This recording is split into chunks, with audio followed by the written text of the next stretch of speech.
Terres et vignes de l'Aube avec la Chambre d'agriculture de l'Aube. Rassemblés pour innover.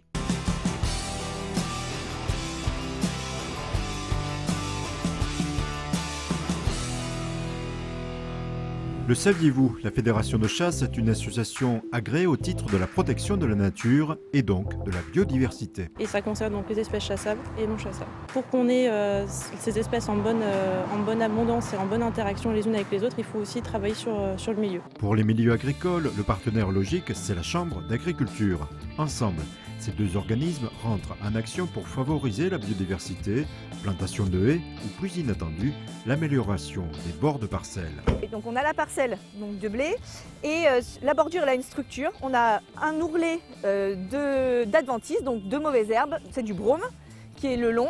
Et juste à côté, on a le bord de champ diversifié qui nous intéresse et qui ne posera pas problème à l'agriculteur. Parce que l'objectif c'est d'avoir des bordures diversifiées qui ne vont pas entraîner une colonisation des adventices à la parcelle. Vous voyez, les adventices, elles sont là-dedans. Éviter les herbes envahissantes, favoriser la présence d'insectes, protéger la chaîne alimentaire, Flora Couturier est là pour relever cet enjeu avec la Fédération de chasse.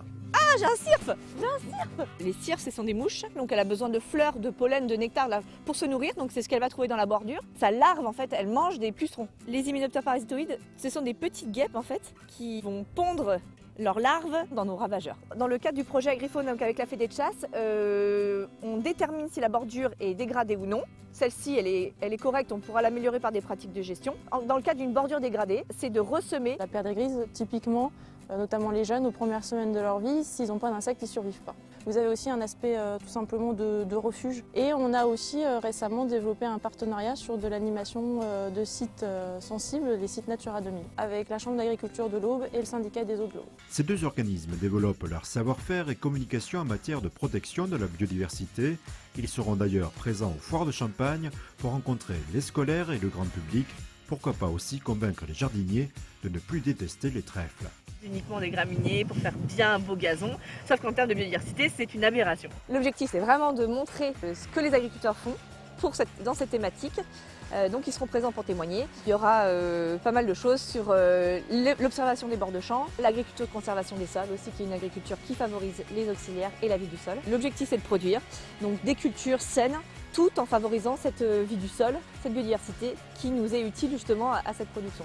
Mais c'est un total, il faut essayer de trouver l'équilibre qui permet ça, ce qui n'est pas évident. Sans pédagogie, sans explication, ça se vérifie beaucoup avec les scolaires, connaissent pas forcément bien la faune et la flore qui sont présentes au sein de leur territoire. Et donc leur apprendre à la connaître et savoir comment cette dernière subsiste et se gère est très important aujourd'hui. Les foires de Champagne se déroulent du 25 mai au 2 juin.